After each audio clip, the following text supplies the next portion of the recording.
Hi guys, இது வந்து மாம்பழம் அரிஞ்சு வச்சுருக்கேன். மாம்பழம் நிறைய இருந்தது, வேஸ்ட்டாக போய்டுன்னு சொல்லிவிட்டு எல்லாத்தையும் அரிஞ்சு இன்றைக்கி வந்து வேஸ்ட்டாக போய்டுன்னு இல்லை, இன்றைக்கி நான் செய்யணுன்னே தான் ஐடியா.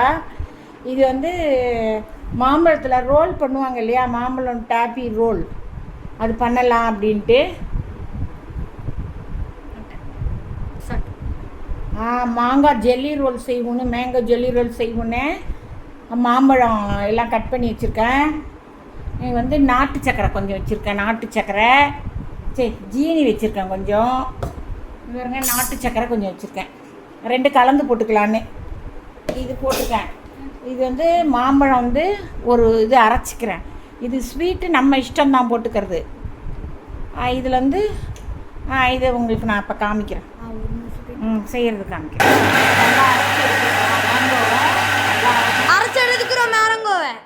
நல்லா திப்பை இல்லாமல் அதனால இதில் கொட்டுறோம். இதில் கொட்டி வாசனை அடிக்குது, நல்லா வாசமாக இருக்கும். வாசம் உங்களுக்கு இல்லாமல் இருக்குது மாம்பழம் இல்லையா. இதில் வந்து திப்பையெல்லாம் இருக்கும்ல, அதனால் அதை நல்லா கரெக்ட் பண்ணிக்கிறோம். அப்போ தான் அந்த ஜெல்லி நல்லாயிருக்கும், ஜெல்லி ரோல் நல்லா வளவழன்னு இருக்கும். அதனால் நம்ம இதில் நல்லா வடிகட்டி எடுத்துக்கிறோம். தெரியுதா? ஃபுல்லாக தெரியுதா உங்களுக்கு?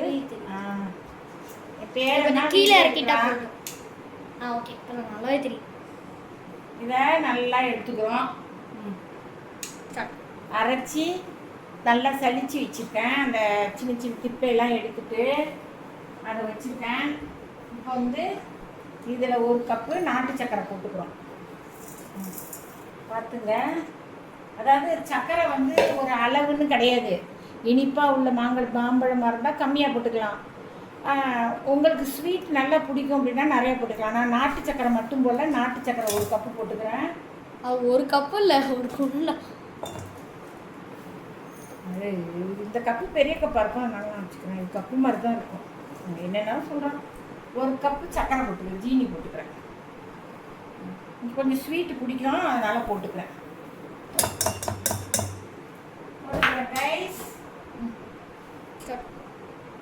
இதில் ஒரு கிளாஸ் தண்ணி, ஒரு கிளாஸ் வாட்டர் போட்டுக்கிறேன். வாட்டர்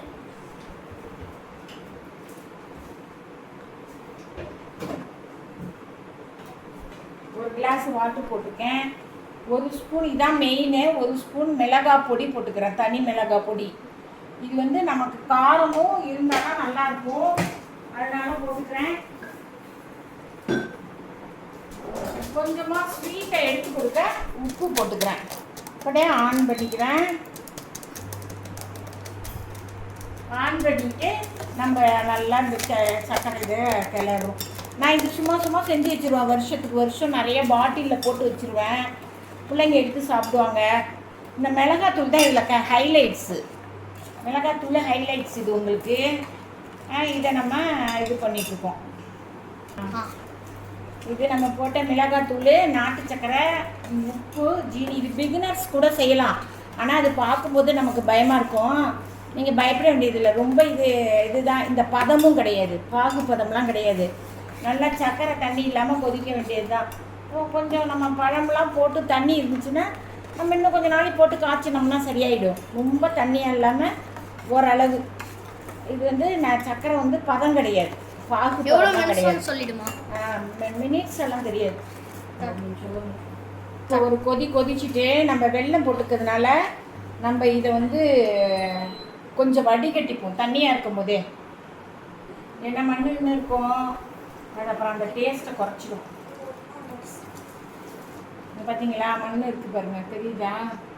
அதனால தான் சொல்கிறேன்.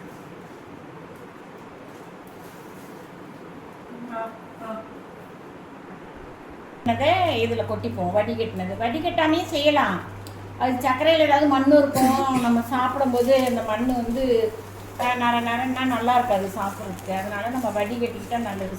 செய்கிறோம், திரும்ப செய்யணும், அவ்வளோதான். கொஞ்சம் சின்ன வேலையை நம்ம இது பண்ண வேண்டியதில்லை. இப்போ இது நல்லா கரைஞ்சிட்டு இன்னும் கொஞ்சம் நல்லா சுண்டட்டும், தண்ணி சுண்டட்டும்.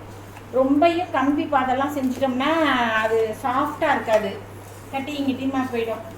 அதனால் கொஞ்சம் தண்ணி சுண்டினோடனே நம்ம அந்த மாம்பழத்தை போட்டு கிண்ட வேண்டியது தான். மாம்பழத்தை போட்டு கிண்டுவோம். அதோட ஒரு ட்ரிக்ஸு நம்ம செய்யணும். நான் சொல்கிறேன். என்னம்மா இங்கே இப்படி கொதிக்க? எந்த கம்பி பதமும் கிடையாது, கம்பி பதமே தேவை கிடையாது. இது பாகு கரைஞ்சி கொஞ்சம் தண்ணி சுண்டுனா போதும். இதில் இப்போ இந்த மாம்பழத்தை கொட்டிக்கணும். நான் கொஞ்சம் கூட பாகு எடுத்து வச்சுருக்கேன், ஏன்னா சர்க்கரை நிறையா இருக்கா தகுந்தாப்புல போட்டு பொண்ணு எடுத்து வச்சுருக்கேன். எப்படி இருக்கு பாருங்க, அழகாக இருக்கு கலர். எனக்கு சாரீ தான் ரொம்ப பிடிக்கும். இந்த கலரில் சாரீ இருந்தால் நல்லா இருக்கும் போது. மாம்பழ கலர் சொல்லல, இந்த கலரு சிம்போரி டிசைன் மாதிரி இருக்குது.